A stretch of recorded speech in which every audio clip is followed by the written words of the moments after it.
this is your life. Like your life is on the line here, unfortunately. And if we're not paying attention to these things, we will eventually become victims of some sort of illness. If your food is not organic, it is to be assumed that it's being sprayed with glyphosate. And the problem with this is that glyphosate is now being called a human carcinogen. Diabetes is on the rise. Cancer is on the rise. Like we have all these issues that are rising right now that if you look back 50 years ago, we weren't dealing with any of these numbers. If I didn't spend the last 20 years studying all of this, I would be clueless because unfortunately right now, the dark reality of our food system is that it's not healthy and it's only getting worse right now. But you have the power and you have so much power. You have so much power in this. It really starts with the choices that you're making of the food and the groceries that you're bringing in your home and what you're putting in your body. So I just want to encourage people that you've got this. Don't feel bad. Don't feel shamed. Don't feel like guilty because like, how would you know? If you are maybe a little bit confused and you're at the grocery store, there's two really simple questions that you can ask yourself. The big silence. Empowering personal experiences, inspiring compassion, and healing lives. We are no longer silent. We are here. The Big Silence. The Big Silence. Welcome to the Big Silence podcast, Courtney Swan. Thank you so much for having me. I'm so grateful to be here. I know, this is so fun because as you were walking up, I was like, I'm so happy your publicist reached out. It's like, I know her. She's friends with Krista Williams and came to Collective when we worked out one day. Yeah. That gym is so cool, by the way. Yeah. That was very cool. It is very cool. Well, I'm so happy you're here in Austin for F1, possibly, maybe not. Yeah, we're still trying to decide that, but. All right. So you're an integrative nutritionist. And if you haven't seen Courtney most recently speaking at the Senate, I saw you sitting next to Jillian Michaels. And Queen. Yes, she is. She is. So what you're doing to end the silence in the area of food and nutrition and what we are putting in our bodies and things that we don't know. We're here to like talk about all that without fear-mongering. Yes. Positivity, how we can make those simple steps, number one, towards education of what we're putting in our body when we simply think we're eating something healthy, but perhaps we're not, and the simple steps to move forward. Yes. I love it. So I want to start with, I believe you grew up with a family who was very healthy. Mm-hmm. So did I. Oh, amazing. Like, did your friends never want to come over to your house for dinner? Oh, yeah. Never. After school snacks? No. No. We were always going to, there was this one friend that I had that had just an unlimited pantry of Dunkaroos. I mean, you name it, she had it. And they were getting Burger King for dinner every night. I always wanted to go to her house for dinner because we'd get Burger King. Mm-hmm. And it's funny now because now I look back on that and I'm horrified and I'm so grateful that my mom protected me from that. I know. I was, when I grew up in Indiana, all of my friends never wanted to come to my house because we had like brown rice and tofu and veggies. Yeah. Maybe some French onion soup, like tempeh burgers or something, you know. And after school, we'd always go to my friend Leah's house and because they had cookie dough. Was it the Pillsbury? Like, yes, the sheets? Like, yes. Or and like the roll. Yeah. And the Velveeta cheese that we would mix in salsa and eat chips. Queso. Queso is so good. Texas knows how to make a good queso. They do. Too. Yes. County Line is my favorite one. Oh, yeah. So, okay. So we both kind of have that background. Hate growing up eating healthy food. I hated it. In fact, I used to get in big fights with my mom about it. And she tells me this all the time now because she's like, aren't you so grateful that I didn't let you? And I'm like, of course I am now. But as a kid, I mean, you know, I felt like, like I was being deprived in a way. Yeah. No, I had to sit at the table until I would finish my meal. Me too. Me too. And it was funny. I actually tell this story. It's like a little bit off topic, but it's in the same vein. So I never liked red meat growing up, which is really interesting because I found out later that I have a genetic SNP that's called hemochromatosis, which means that my body can't fully handle iron very well. And it's so funny because when I was a kid, my parents would make me sit there until I was done eating, and I absolutely hated steak. And I grew up in Texas, and we would have steak Sunday every Sunday. And I would chipmunk it in my cheeks, and then I'd go to the bathroom and I'd flush it down the toilet. And I did not eat red meat until I was 36 years old after that. Okay, this is what I did as a kid at the dinner table where I wasn't allowed to leave. I had 2 chow chows, and I would wipe my mouth, take the French onion soup that I hated, like that soaking bread, which I like now, and I would put it in my mouth and I'd feed it to the dogs under the table. So we all had our tricks. Yeah. That's a really smart one. Yeah. Yeah. Parents are like, wow, the dogs really love you. Yeah. I don't know. They just always sit by me. Yeah.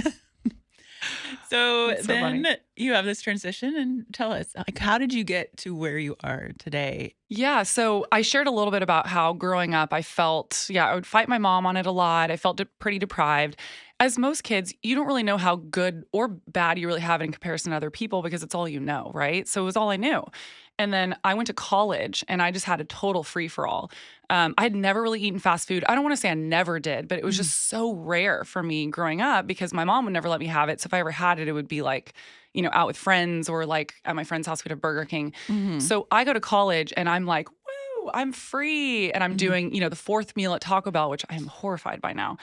But I had to go through that experience because what happened was I very quickly learned that I didn't like the way that I felt. Yeah. I was like, ooh, I feel sick all the time. I'd gained a bunch of weight. My clothes weren't fitting anymore. I was having cystic acne. Like everything was going crazy for me. And so I had that.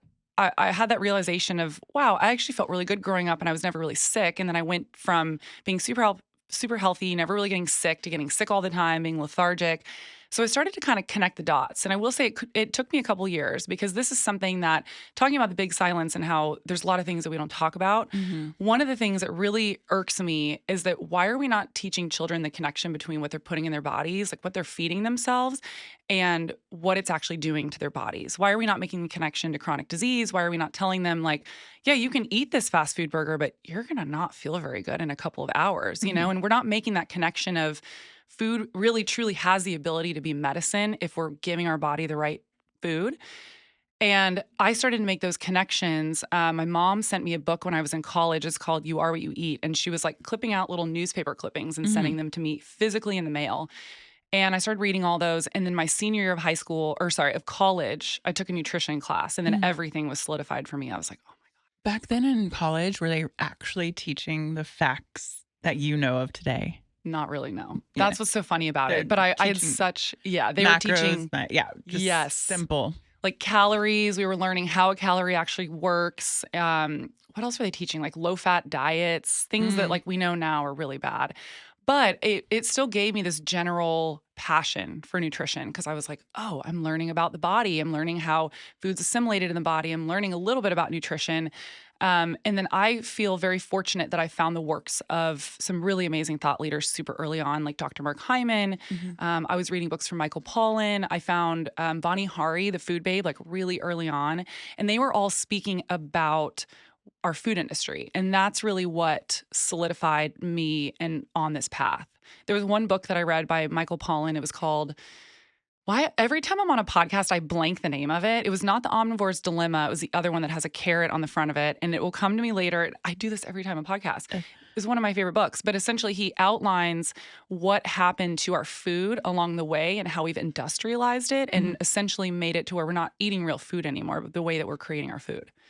Why is that? Where did this come in? 'Cause Well, obviously in the caveman days, we had real food. Exactly. Well, a lot of it came out of convenience, right? Yeah. And it was coming out of the wars because, we were in World War I and World War II, and everybody was super concerned about famine and access and everybody having access to food. And we started canning stuff, which I think is fine. But then we were also, so there was two things. It was the war, and then it was women going into the workforce, which, for everyone listening, I'm not vilifying that at all, but we had to replace the women that were cooking the meals from scratch to then provide them these processed packaged foods. So that's where like the TV dinners came in. And then we started doing the processed like boxed packaged foods. And it was all coming out of convenience because nobody had time anymore to spend hours in the kitchen. And so we were trying to cut corners. And that's how all this started. So in 2011, then you started your blog. Yeah. You're like OG blogger like me. I think 2007 or 8, I started just a blog on aside from Tone It Up, and then we founded Tone It Up in 2009. But yeah, so you've been around OG talking about food. So when you think about, I feel like even today with food, it's all about convenience, and we're being pushed that a lot. Yeah. So I guess how do we turn that around? Because we're not in a famine. Well, exactly. But unfortunately, we really, I I would say mothers are feeling the brunt of this more, but I don't want to say that the men aren't also. The issue is that our entire society is now built around this, you know? I mean, even myself, like I preach about this, that we need to be cooking more and getting in the kitchen and eating more real food. My schedule is so crazy that I have a hard time finding time for that too. So part of it is that we have to prioritize it so much and make it so important to us that we are forced to find time to do it. And that's really what I do. Like a lot of times I'll make a bunch of stuff, like I'll meal prep a bunch of stuff on Sundays, or I'll get up an hour earlier just to make stuff because at this point in time, it is so incredibly important. And I say this all the time, like you're either gonna have to make time for your wellness, or you're gonna have to make time for your illness because unfortunately the world that we're living in right now, we can't survive this way. Yeah. Okay, so I do have a bag of food here, which I'm going to pull. I literally, before you got here, went in my pantry. I had a delivery from Whole Foods this morning because I'm all about convenience. Yep. Have it delivered. And I had just pulled stuff from my pantry that we're going to go through later. I love it. But first, I want to talk about how you spoke at the U.S. Senate about banned ingredients or just our food overall in the U.S., especially versus Europe. Yeah, so this is a really big problem, and this is kind of a movement that I'm in right now with a lot of people that spoke with me at the Senate. So there's a woman named Bonnie Hari, the food babe, and at the Senate, she announced that she was creating a petition to try to get Kellogg's to take their artificial food dyes out of American cereals, because a lot of people don't know this. Kellogg's is creating a different cereal for American children versus other countries. And they're making the cereal for other children in other countries. And then in the United States, they're putting the artificial food dyes in there. So why? It's cheap. And also, and they wrote an email to her friend, Jason Karp, who was the founder of Hue Chocolate, if you guys know who that is. Anyways, they wrote him an email saying, we're going to keep doing this until legally until it's not allowed anymore, because essentially what's happening is the FDA has generally recognized these ingredients as safe. But this is part of the problem is in places like the UK, they have a different approach to food. They say, you know what, we're going to wait like 8 to 10 years. We're actually going to study these ingredients and see if they're safe. And then if we deem them as safe after all the research, then we'll put them in our food system. The United States has a completely opposite. So essentially, they're innocent until proven guilty. And so we have a system called GROS, which is generally recognized as safe. And what that means is the FDA will say, oh, we think this is harmless, so let's just throw it in the food system. And then if we find out later that it's bad, we'll take it out. And that's what's happening with these artificial food dyes. So just to give you all a comparison, and you should Google it if you're listening and look this up because the difference is pretty stark. So in Canada, they use watermelon juice, blueberry juice, and carrot juice to color their Fruit Loops. In the United States, they use yellow number 5, blue number 4, all of these artificial food dyes that come from crude oil, by the way. Okay. And then they also use a preservative called BHT that's banned in many other countries, and it's linked to stomach cancer. Wow. Okay. Yeah. This is what comes to mind when I think of this. So a lot of countries in Europe, healthcare is free. Yeah, that's part of the issue, is that we're forced to take the bill on if we get sick. And in other countries like Australia, the UK, where they're banning a lot of these ingredients, if you get sick, they have to front the bill. Not interesting. I'm going to bring up this story. I've talked about it before on the podcast, but talking about food as medicine. So my mother, before I became her caretaker and I was cleaning out her cabin, it was all TV dinners, microwave meals, processed food, Pringles, Slim Jims, the whole thing. And like that was what she was eating. And she had a stroke, and then she also had a bleeding stomach condition, which she needed 4 liters of blood a week and a transfusion. The doctors told me she was in the hospital for 3 or 4 months. And number one, hospital food. Oh, it's atrocious. And so I started bringing her food, fresh green juices, salads, protein. And the hospital had told me she put her in hospice. She's got 2 weeks to live. I changed her diet. She lived 5 years. Yes, that's incredible. That's the thing is people don't realize, like I said earlier, we're not making this connection. Everybody just thinks like, oh, this is food and it's, on the shelf. So it's been vetted for and it's safe. Our FDA is not vetting for this food like we think that they are. They're checking a little bit, but honestly, most of these companies are the ones that are, it's like the fox guarding the hen house. These companies like the Gross generally recognized as safe. They just have to tell the FDA, like provide them research, quote unquote, that these ingredients are okay. And that's a problem. And we're not feeding people real food anymore. So in hospitals, nursing homes, and schools are absolutely the worst food. I mean, we're feeding them like they're prisoners. Yeah, Jello. Literally. My mom got to eat Jello when she couldn't have solid food. Oh my God. And you know what's really scary and sad is that if you had not intervened and started giving her real food, she probably would not have lasted for longer than 2 weeks. No. Oh, okay. So this is a big one.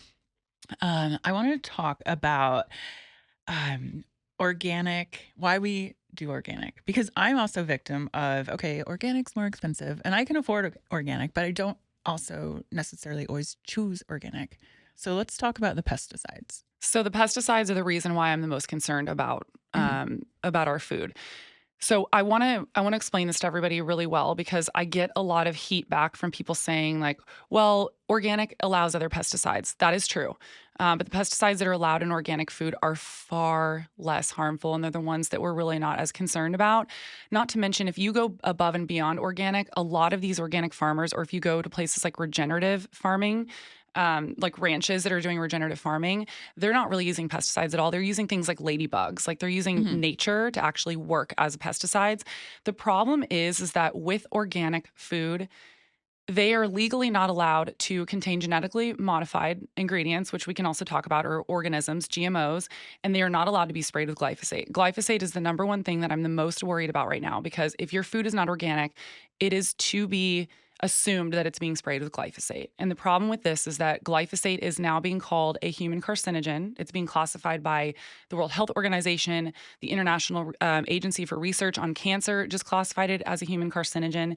Not to mention Bayer, it was Monsanto, and then Bayer bought out this company, Monsanto, that's creating glyphosate.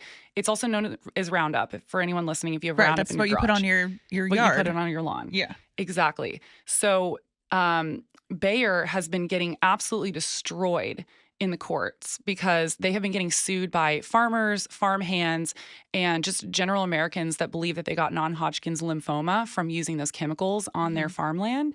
And Bayer has now paid out, I believe it's $2.2 billion to farmers that have gotten non-Hodgkin's lymphoma from it. So this is a really big concern. This isn't just like one person got cancer.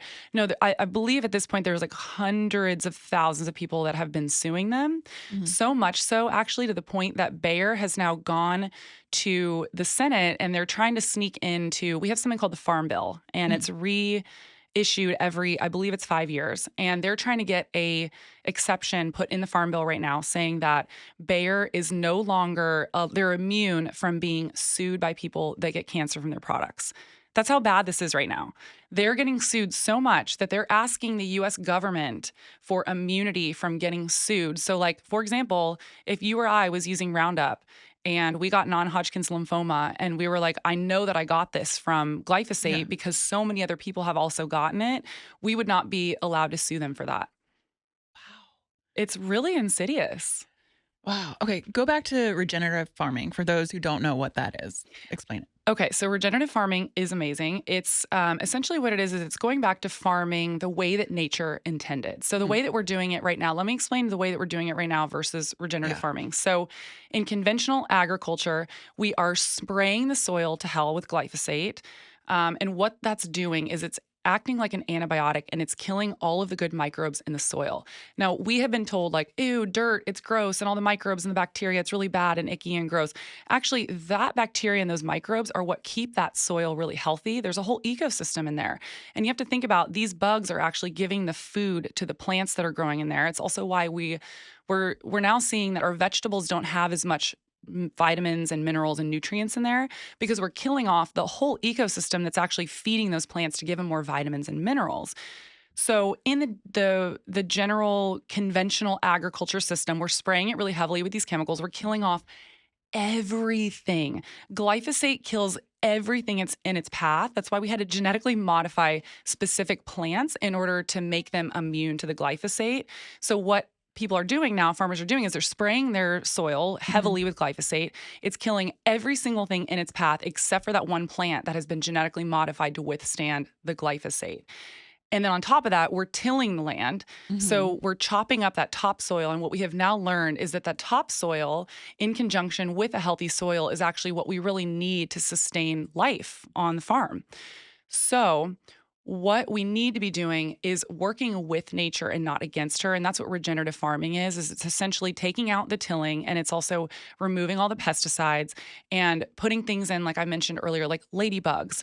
Also, another huge part of regenerative farming is bringing in cows and bison, because the cows actually, their poop helps to fertilize the soil. Yeah. And instead of them sitting there and grazing all day, every day and ripping up all the grass, they have a little system in regenerative farming where the cows will graze for a couple days up to a week, I think, and then they'll pin them off, they'll remove them, and they'll put them in another patch. And what that does is it allows then the poop to fertilize the soil, and then they're able to give the grass time to grow, and then they go and do this in other places. And so regenerative farming is essentially just moving these animals around and using them as part of the whole system. And what we're doing here is we're zooming out and we're looking at, like, okay, before humans intervened and we industrialized our agriculture system, what was nature doing already on her own by herself? So Working that's perfectly. exactly, before we intervened, everything was great. And then there's one really cool thing about regenerative farming that I'm super excited about. So everybody's really concerned about climate change for good reason. What is our biggest issue with climate change? We have too much carbon in the atmosphere. So when we allow nature to do her thing, and part of that is regenerative farming, which we keep the soil, we nurture it, we keep it really healthy. So the carbon's actually being pulled out of the atmosphere and back into the soil, because the carbon is food for the plants. It's food for the soil. And so when we allow regenerative farming to do what nature intended, then the carbon is being pulled out of the atmosphere, and then we don't have to worry about there being so much carbon in the atmosphere. Wow. Okay. So how long would it take, with all the toxins in the soil, for those who are not regenerative farming, to heal the soil so that we can turn things around again? So this process actually doesn't take as long as people would think. There's an amazing guy. In fact, if you're at all interested in this subject, I would highly recommend bringing him on. Taylor from Force of Nature. Okay. He founded Epic Foods. If you remember, like the Epic bone broth and the meat sticks and stuff, or the meat bars. So he sold that company, and he used that money to buy a farm that had been completely destroyed with glyphosate. And I believe they have photos somewhere where you can see the side by side. I've actually gone and visited it. They're just in Fredericksburg. So they're right out here, like outside of Austin. Yeah. They brought bison to the land.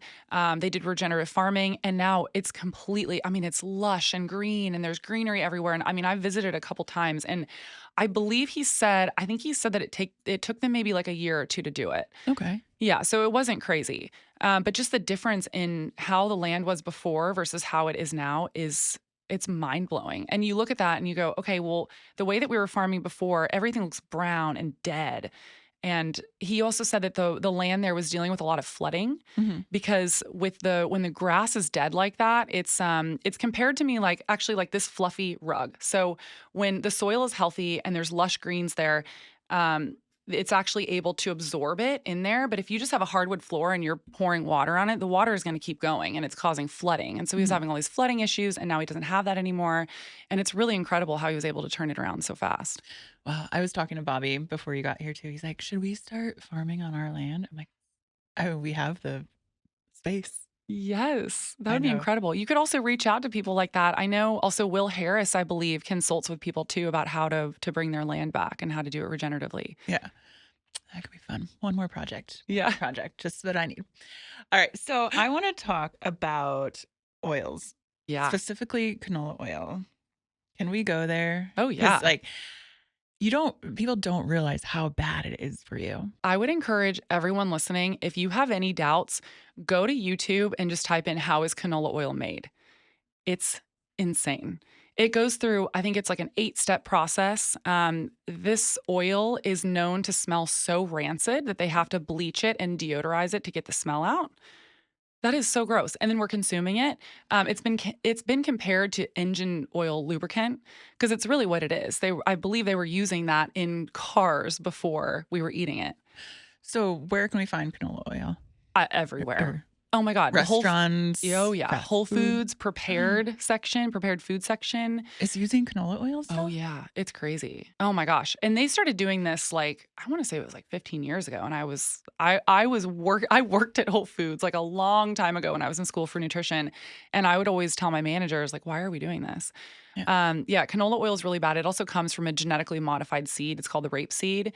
And it was so high in something called I believe it was uric acid. And so they called it canola oil because it was created in Canada. So it's Canada low acid oil. And they brought the uric acid down. And that's now how we got to canola oil. It's super inflammatory. You find it everywhere. My biggest issue with it more than anything else, if somebody's having a little bit of canola oil here and there, I don't recommend it. Honestly, why do you do it? Because I would do olive oil, avocado oil over it. But if it was like here and there, I wouldn't be so concerned. But pretty much every single time you eat out, you're getting canola oil. It's also being put in supplements. I've seen it in like gummy supplements. It's being put in soups, and I'm seeing it in not canola oil, but sunflower oil in our non-dairy milks, like oat milk. So my concern is, you have one meal out a day and you're getting a big dose of canola oil. And not only that, but it oxidizes and it becomes carcinogenic. It's incredibly inflammatory. Yeah, it's not great. Let's talk oat milk and coffee. This is number one. What is your opinion on not having coffee right when you wake up because it spikes your cortisol? Yeah. And then my opinion on oat milk is I don't drink my carbs. I'm going to eat them. But so yes. Okay. So I have a couple points about oat milk, and then I'll talk about the spike. So I remember actually when oat milk started coming on the scene, and I feel like it was like 2017, something like that. Because I remember I was on tour with Tovlo then, and she was like, oh my gosh, I've been hearing about oat milk and I feel like it's more environmental friendly and everybody's saying it's healthier. My initial thought was that. I was like, why am I going to be drinking just straight carbohydrates? And I'm not vilifying carbohydrates. They're amazing. We need them. I love some good bread and butter. Yes, that's my favorite. Yeah. So let me be very clear. We are not vilifying carbohydrates. What we are vilifying is it's just straight up starch juice. You're not getting any of the fiber to slow down the spike in blood sugar. So that's my number one thing, is that it's just starch juice. And if you're starting that out first thing in the morning with starch juice, you are going to raise your blood sugar levels. They're going to spike, and then they're going to crash. And then all day you are going to be craving sugar and super high carbohydrates, which that's where we start getting into an issue. So that's the big one. Also, glyphosate. Oats, I mentioned this earlier, most oats are sprayed very heavily with glyphosate. It is safe to assume, I meant to say this earlier, it is safe to assume that if your oats, chickpeas, almonds, wheat, if those are not all organic, they are being sprayed very heavily with glyphosate. So that's why we really want to make sure that we're buying organic for those. And so if you're not getting organic oat milk, you're getting glyphosate starch juice. And the spiking of the blood sugar is a really big deal. And then the environmental friendly aspect of it is actually a total fallacy, because we are growing oats in a monocrop agriculture situation, which is similar to what I described to you earlier with the conventionally grown agriculture and the way that we're doing this right now. Monocropping is also something that's contributing to climate change, because we're destroying the soil in these monocrop environments. We're just doing rows and rows and rows of oats. We're doing rows and rows and rows of corn, and there's no variety in there. The soil, similar to our microbiome, needs a variety of different stuff. We would not be healthy if we were just eating kale all day, every day, and that's the only thing we ate. We need a variety of stuff. So does the soil. So going back to this monocropping agriculture, it's actually very harmful for the environment, because we are not able to pull the carbon out of the atmosphere. So we're consuming these oats that are also not environmentally friendly. So we're being told that it's healthier and it's environmentally friendly, and it's all a fallacy. Okay. And the spiking of the cortisol in the morning. Yes. So I'm actually the type of person that I don't generally want food like first thing in the morning. I'm of the mind that if you are going to do your coffee in the morning, I put a little bit of MCT in there, and it helps to mitigate that spike, because the fat will actually help to slow all of that down, that process down. But yes, I do think if you are dealing with some sort of hormonal imbalance, that would be probably the worst thing that you could do for your body, is just doing coffee straight first thing in the morning. You want to have a good meal with it. Yeah. Oh, man. Oh, man. Okay. This is one from Bobby. He loves Costco. Yeah. Loves Costco. Kirkland boy. Like, we love a Kirkland boy. If we're not having children, we made that choice, but we said if we did, it would be Kirkland. I love that. He buys the Oh. rotisserie chicken. That one I have to admit I'm very concerned about, and for a multitude of reasons. I would say Okay. the number one thing I'm the most worried about, it's sitting under a heat lamp in plastic. So Mhm. this is something that Dr. Shanna Swan, she was Mhm. on Joe Rogan, she was also on my podcast. She has dedicated her life to the research around phthalates. Phthalates are a chemical that is in plastic, and it is already leaching into our food at such high levels. You look at the consumption of plastic water bottles. Everything we buy is in plastic or lined in plastic. Think about even the like the paper oat milk bottles that you're getting lined with plastic. Mhm. Your peanut butter, plastic bottle. Like you get it. We Yeah. are being so exposed to plastic. And the issue is that these phthalates are really sensitive. So when they're exposed to heat, they break down and then they leach into the food. They leach into whatever is surrounding it. So this is an issue with plastic water bottles. If you have plastic Yep. water bottles rolling around in your car all day and Oh my it's, God. 90 Heating up. degrees, exactly, it's breaking those compounds down and leaching Yeah. into the food. I think everybody listening probably knows that experience of drinking a water bottle and being like, "Oh, this Yeah. tastes like plastic." Yeah. So that's the biggest concern. They are sitting in plastic containers and they're under the heat lamp and for God knows how long. Now, I did a video about this on Costco chicken and there were a bunch of comments saying, "Oh my gosh, those don't even last 5 minutes under the lamps. I don't care. You pick those things up, they are burning hot. It's already given it an opportunity to break that down." So there's probably phthalates in there. Not to mention, it's not organic. It's probably factory farmed. So it's loaded with antibiotics and pharmaceutical drugs.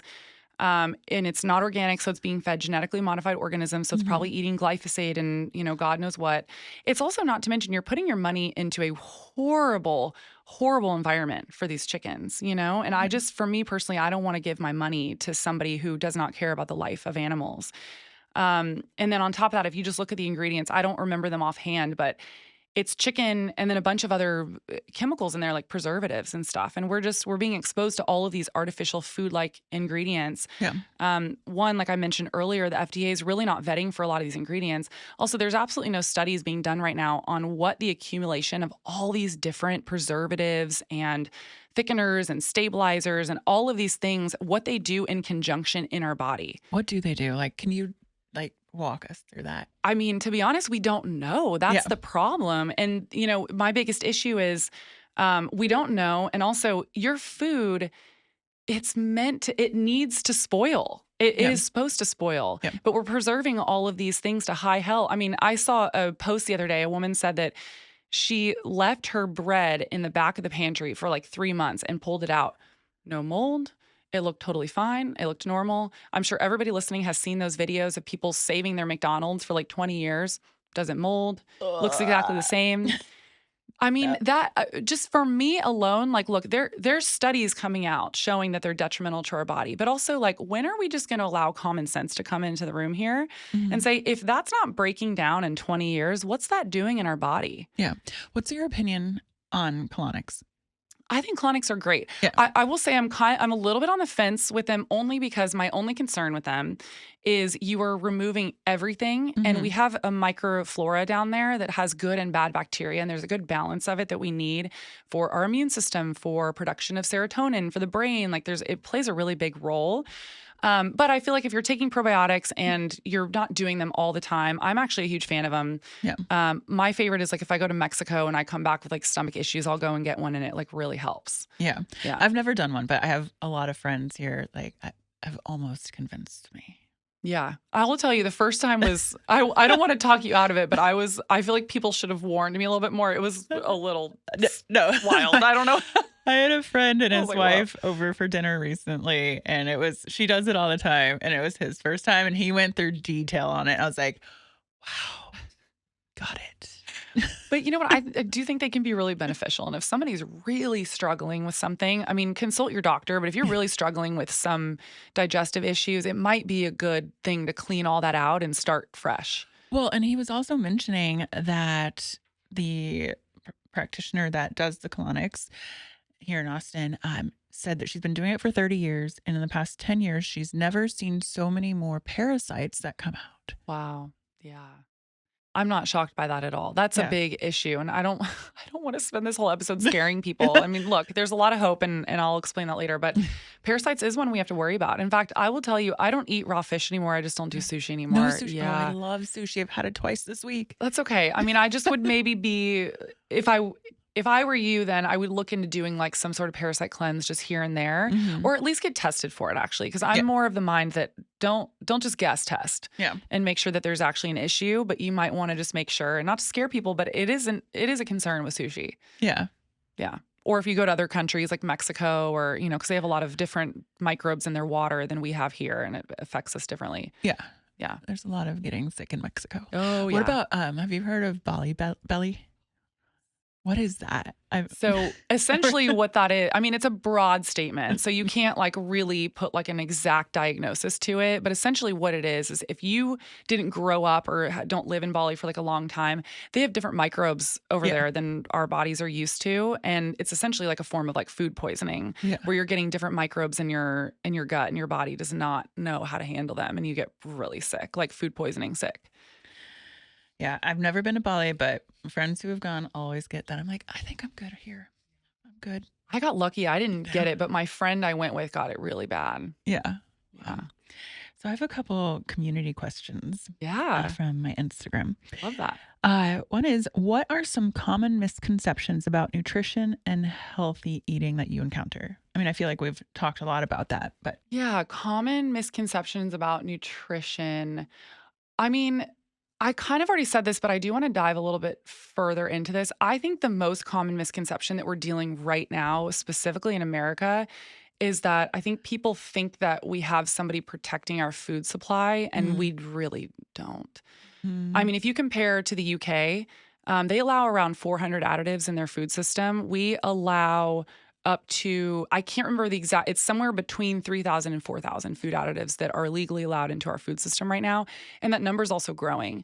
The FDA has admitted themselves saying they do not have the manpower to go through all these additives. So I think the common misconception is that if it's on the shelf, it's safe and it's totally fine to eat. And unfortunately, that's just not the reality in America. All right, next question. What role do you think social media plays in shaping people's perceptions of food and health? Oh, what role does social media play in that? Well, I mean, it goes one of two directions. I see, unfortunately, there's a lot of nutrition experts that come out and say, like, for example, they say my message is fear-mongering and it's misinformation and all this stuff because they're saying, okay, well, but the FDA said that this is generally recognized as safe, or like the USDA said that this was okay and fine. The problem is that these agencies have all been co-opted.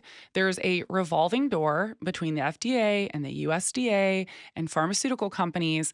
I mean, Pfizer had a high executive, I don't remember which direction it went, but was either, I believe he was at the FDA first, passed some laws that allowed Pfizer some sort of immunity, and then now he's on the board at Pfizer. So that's the thing is that, a lot of money plays a huge role in this, profits.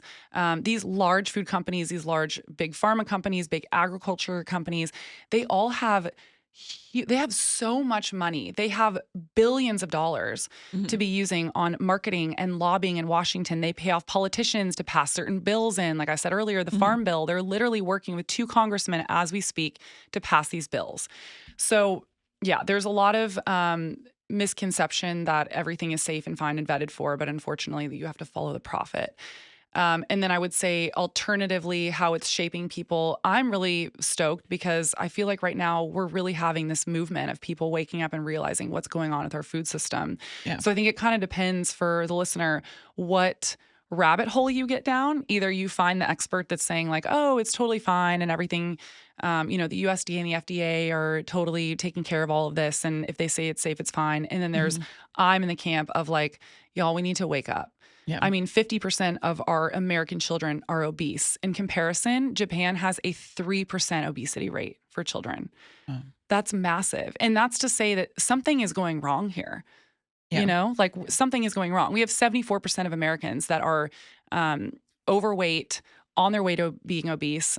Diabetes is on the rise. Cancer is on the rise. Like we have all these issues that are rising right now that if you look back 50 years ago, we weren't dealing with any of these numbers. Non-alcoholic fatty liver disease, that's another one. It was virtually unheard of And now 50 there's years kids ago. with it. Exactly. Yeah. And guess what? Before that, now with kids, we're classifying them as a non-alcoholic fatty liver disease. When I was a kid, there was just fatty liver disease and you only got it because you were an alcoholic. But now we have to call it non-alcoholic fatty liver disease because so many people are being affected by it, not even drinking alcohol because they're kids. It's wild. I mean, but so many people out there don't know where to get the resources. Yeah. Like, I would say we're privileged to have the education and to be able to reach the resources. So where do we begin in our public schools? Like how?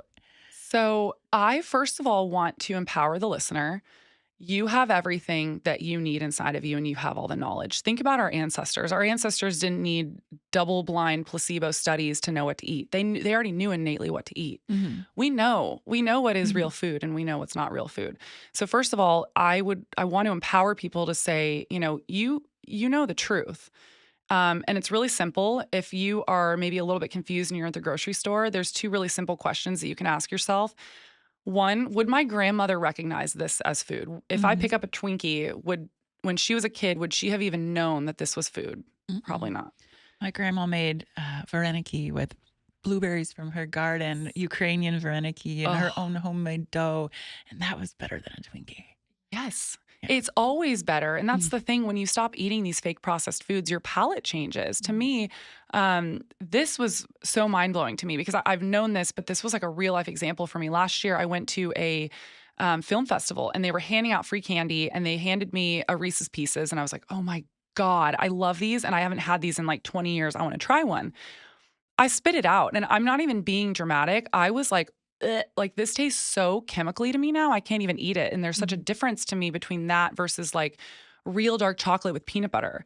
And you taste a difference once you get all of those chemicals out of your body because essentially our palates have been hijacked so hardcore with all these chemicals and fake foods that we don't even know what real food tastes like anymore. Yeah. And I would say my other rule and question that you can ask yourself at the grocery store is, first of all, start reading all of your ingredient labels, every single one, even if the front of the box says like, oh, low fat, no sugar, organic, even if it says organic, read the ingredients. And if that ingredient label has all ingredients that you recognize that would either be in your pantry or if you could walk physically in the grocery store and go pick that up somewhere in the grocery store, like you know it, like you're looking at the label and you're going, okay, I know where I would pick up coconut flour. I know where I would pick up rosemary extract. Then that would, I would say, would be a packaged boxed food that you could buy safely and it would be considered like as close to real food as possible. Where we start getting into trouble is when you're looking at the ingredient label and you're seeing like BHT, which is something I mentioned earlier, which is in Cheez-Its, it's in Fruit Loops. Where are we buying BHT in the grocery store? You're not, because you have to buy it like from a factory. Yeah. Exactly. So that would be really simple. And I want to encourage people to empower themselves to know that Right. So ingredients you can pronounce and usually not more than 5 or 7. Keep it simple. Keep it simple. We're going to play What's in the Bag. Oh, I'm excited about this. No one's ever done this. This Really? is fun. Yeah. Well, I just got a delivery today. So I was like, hey, so you can reach in or I can hand you some. We don't have to say the brand. Okay. You will only see it if you're watching on YouTube, but we can also blur it. Up to you. Oh, it doesn't matter to me. Okay. Let's go for it. Okay. I'm excited. Actually, I want to hand. Yeah, hand me stuff. Okay. Hold on. This is what I had for breakfast. Chorizo and red and what is it? Oh yeah, it's egg bites, chorizo Egg bites. and red pepper. Okay, so I will say, now I don't want to be really nitpicky, but I'm going to just give my honest opinion and then I'm also going to share like what people can do about it. So my number one concern about this would be that the eggs are not pasture-raised and organic. So unfortunately, this is where we really get in trouble with egg labels. People are so confused and rightfully so. You go to the egg aisle and there's there's so many eggs. There's so many different labels. So cage-free does not mean anything. The hens, I would recommend people Googling this and looking it up. It sounds wonderful. They are living in filth and they are living crammed on top of each other. Just because they're not in a cage does not mean that they have access to outdoors. With cage free, they're not even required to go outside. So most of them live their entire lives crammed on top of each other, so sick that they're having to be fed pharmaceutical drugs to keep them from getting sick. And they don't have any access to the outdoors. And this is the same with free range. So with free range, there's by law, in order for a company to label something free range, they have to have a little tiny door access to the outside. But it's the same as the cage free, where they're all living so on top of each other, and they're in these massive warehouses, and they have this tiny little door. All of them can't fit outside, and most of them never even know that there's a door there and find it outside. So essentially, all of these chickens are living inside, crammed on top of each other. I would say pasture raised is the way to go because they're eating bugs as nature intended. So that would be my number one concern about this, because also I don't want to put money into the factory farming of animals. But okay, I want to look at the actual ingredients of this because that would be my biggest concern. However, let me say this and be very clear. I would so much rather somebody be eating a cage-free egg and be eating this than going through the McDonald's line. So it's also, what's your budget? What can you afford? Because I would so much rather somebody be eating cage-free, free-range eggs and bacon in the morning than doing that. So it's definitely a step up, but like I said, I wanted to be really honest about the reality of what's happening here. Okay, let me see. And I eat these, or I have because I'm all about convenience. And I know, I get it. It's hard. It's really hard. And then I have bags of hard-boiled eggs. I love hard-boiled eggs. But see, those are my favorite. Is that safe though? Do they put chemicals in there to keep them from like the ones that are already made in a thing? Not that I know of. If that's happening, I don't know about it. I usually buy the Vital Farms ones. Okay. I have that in my fridge. Yeah, I think those are great. And they do pasture raised. There's a lot of hate going around online about them right now, but they just came out with an official statement. I personally have visited 3 of their farms. They invited me out a couple years ago. They're doing it the right way in what I saw, at least. I will tell you, my other concern about these is there's so many ingredients in here. There's a really long list. I don't know if y'all can see that on the camera, but from what I'm seeing, there's not a ton of stuff here. I love that the sausage has no nitrates or nitrites. There was a study that came out of France a couple years ago linking processed meats that contain nitrates and nitrites specifically to colon cancer. So if you are eating any sort of deli meat, sausage, any kind of processed meat, it's not inherently bad, but it's the nitrates and the nitrites that you want to get out. Because they're very definitively linked to colon cancer. But this is nitrate and nitrate free, so we're good. Okay. We're good. I'm feeling okay. Yeah. No, I would say overall, this is not bad at all. I see a bunch of real food ingredients. There's some gums in here, which part of me is why is there gums needed in here? Some people get a lot of gastro upset from gums and they don't know, and then when they take them out of their diet, so it's just something to note. But otherwise, this is not bad. Okay, so I'm going to keep eating those for breakfast because there's one. There's one thing that I don't love. So it has cellulose in here. Oh my God. Okay, let's go there. I have been written to yes. Okay, so a lot of these I shredded just handed cheeses, her a bag of mozzarella shredded cheese with cellulose. Let's go cellulose. Let's go to cellulose. So it's put in there to prevent caking. The problem is that cellulose is being sourced from wood pulp. Yes. Now, I've had several people in my community write me DMs and say, you would be horrified. There was one woman in particular, but I've had a couple messages telling me about this. There was one woman in particular that said she worked for a company that food companies would come and pick up their recycled cardboard boxes because they're breaking down the cardboard boxes to use as cellulose in food. Okay, so as you see, that bag is almost empty. Yeah. So with my friends, same ones who talked about colonics, we were having a pizza night, and then what I'm doing now, because I love to make homemade pizza with flour from the farmer's market, homemade fresh dough, and favorite. But now instead of getting the shredded, is it better to get the blocks of mozzarella cheese? Yeah, I would say so. And I know it's annoying, but honestly, it takes 5 minutes to shred it yourself. If you have a kid that's 15, we don't want to put a 2-year-old on it, but have your kid help you, in the kitchen. Yeah, I would be concerned. No, there are a couple brands that don't have it. I'm trying to remember offhand. We could also Google it and we could put it in the show notes. There's some that do the shredded without the cellulose. Yeah, it's just a little clumpy. Yeah. But who cares? All right, what's in the bag? What's in the box? Whoa. Okay. Oh, I love this Is stuff. this good? Yes. Okay, good. Okay, this is Chosen Foods Pure Avocado Oil Spray. I like this for two reasons. One, a lot of these sprayers on the market have a propellant in them. So essentially, you are spraying propellant on your food. Okay. But this one does not. This one is just strictly 100% avocado oil. And the other reason I really like it, there was a third-party study done a couple years ago, and they tested a bunch of really popular avocado oil brands. They found that the majority of these brands are cutting these oils to cut costs with seed oils like canola oil, soybean oil, and Chosen Foods was actually one. And this is a third-party study that was done. They were actually found to be 100% pure avocado oil. So I'm a big fan of them across the board. Score. Yes. I did it right. I did it Yeah. right. Okay. What's in the bag?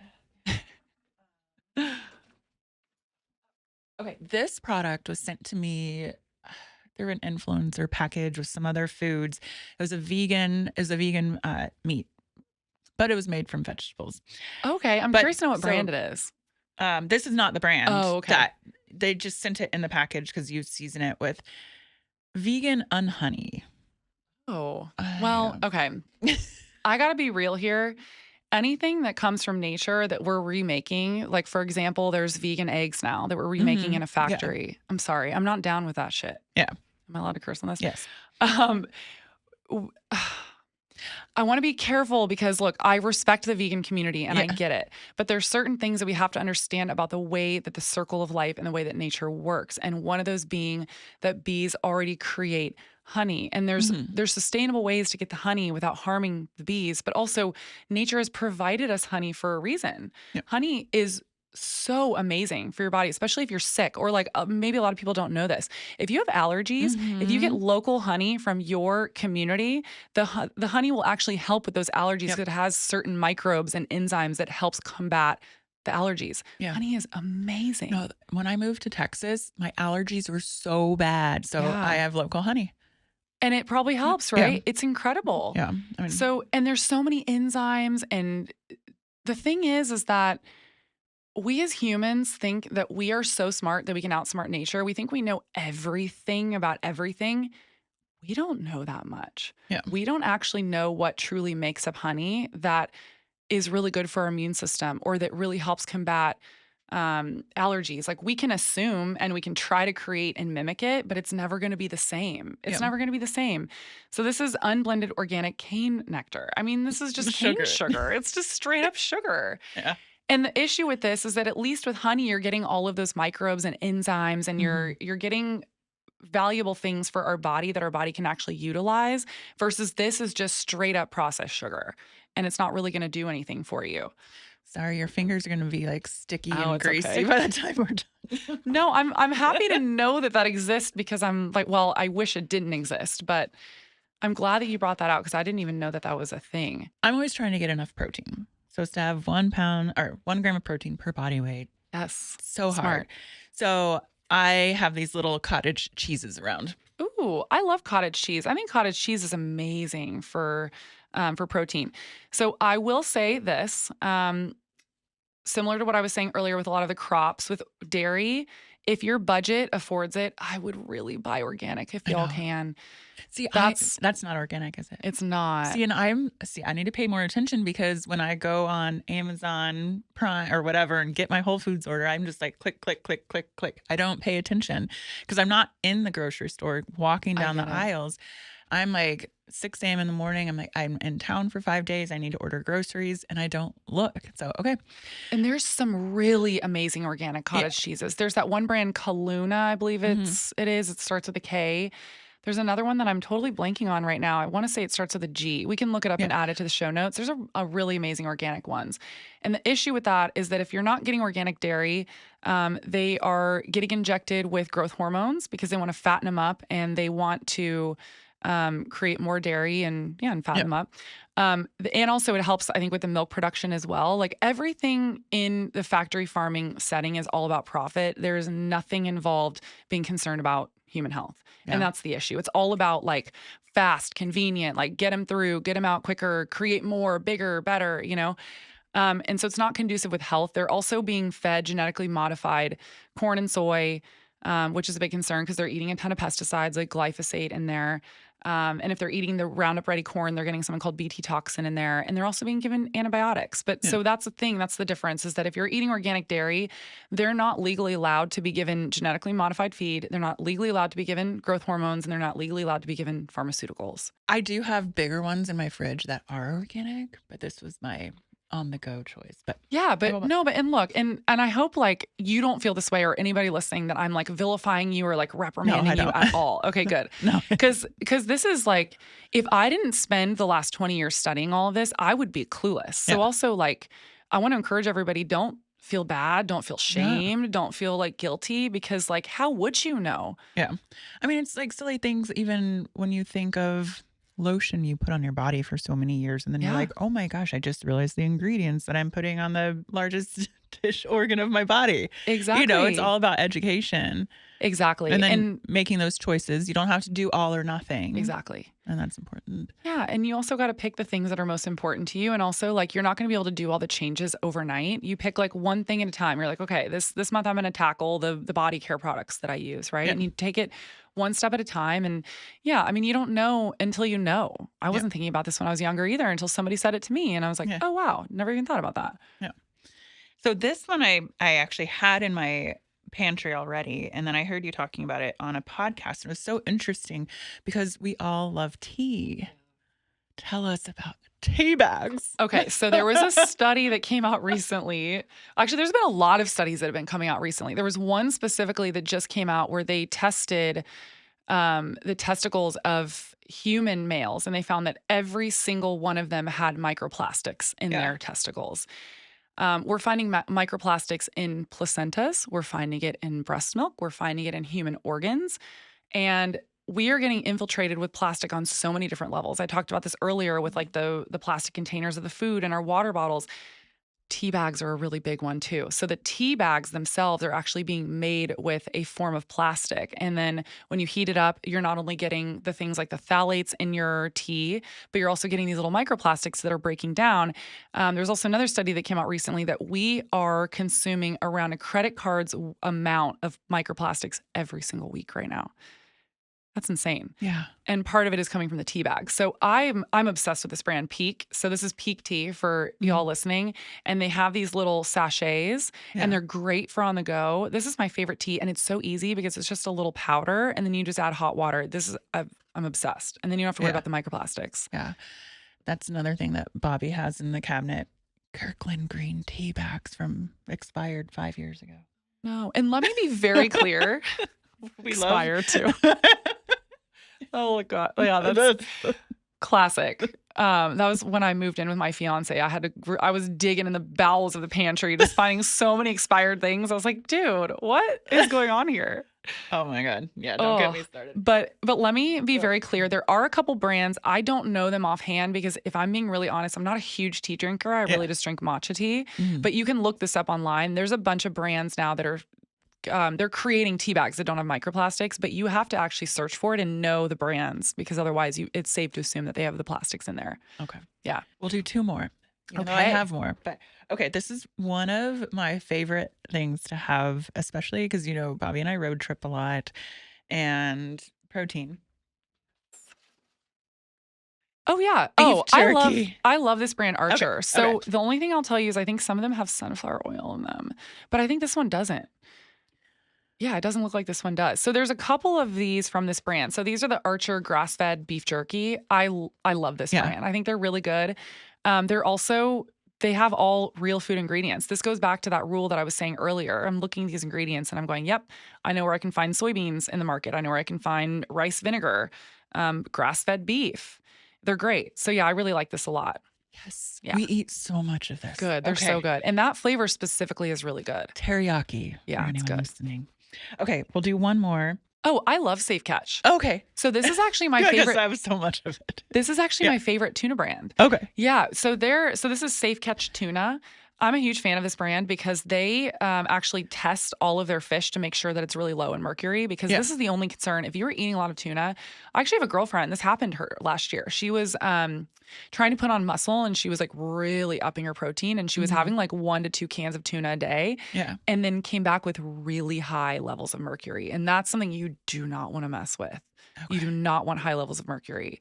It's a neurotoxin, and tuna specifically is very notorious for having a lot of mercury, unless if you're buying the brands that are testing for it. So I love Safe Catch because they have really low mercury. So yeah. Amazing. I feel like I'm making pretty good choices. Yeah, this is great. I mean, I'm proud of you. Thank you. Got some macadamia milk. Is that good? Let me see it. Okay.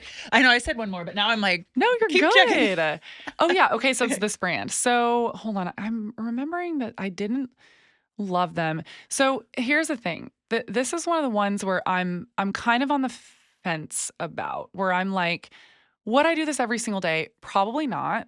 Is it the worst? Absolutely not. Yeah. The thing that I don't love is the natural flavors. So I get a lot of heat about this from people online. The problem with natural flavors is that we don't actually know what's in them. Right. That's what the concern is. There is a probability that these are actually just really, truly made with like natural ingredients. But earlier to what I said about like the FDA and the GRAS and all this stuff, natural flavors is just an umbrella term for so many different ingredients. And it could be so many different things that, one, we don't know. And by them not disclosing it, it's a little fishy, because I'm kind of going, okay, well, what exactly are you using? Like, to give an example, one of the natural flavors to create a vanilla type flavor comes from, this is so bad. It comes from the anus of beavers. Stop it. Literally. Who I'm like, originally even tested that? I would love to know. I would love to know. And so it's stuff like that where I'm just like, okay. And that's considered natural because it comes from a beaver. Hey. But there's also some things that are being classified as natural, because we have natural flavors and we have artificial flavors, right? Yeah. But the same people that are designated artificial are also designating natural. And I'm a little bit like, some of these quote unquote natural flavors are still being made in a lab synthetically. Mm-hmm. So I would argue that they're not natural. So that would be my biggest concern. And then I said earlier about gums. If you have a sensitivity to gums, I would just be careful, because there's guar gum, there's gellan gum. Now, I will say that I don't avoid gums entirely. I just try to not eat them a lot, because I feel like overconsumption of them is really easy. And these are one of those ingredients that we don't actually really know what's doing to our body long term. So I try to avoid them if I can. All right. The anus of a beaver. On that note. It's lovely, right?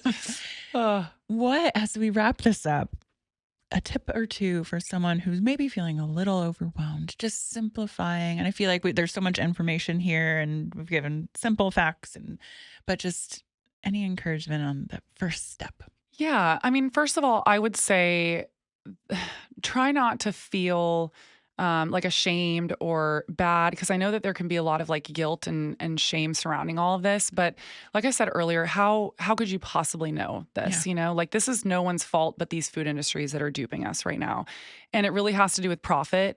We have large corporations that are in charge. We have 11 companies, I think it might be 10 now, that own the entirety of our food system. They have so much money, and they're more concerned about profit than they are about human health. So just know that it's not your fault, but it is your responsibility to educate yourself on this so that you can take care of yourself. Yeah. Because unfortunately, if you're not doing it, no one will, because nobody's really looking out for us. And I would encourage people to take that as empowerment. You know, like, we have two choices. We can either allow that to put us in fear. We can put our heads in the sand, put our hands up in the air and, be apathetic about it, or we can choose to be empowered by it. And I choose to be empowered by it, because the more you know, the more educated you are, the better you can do.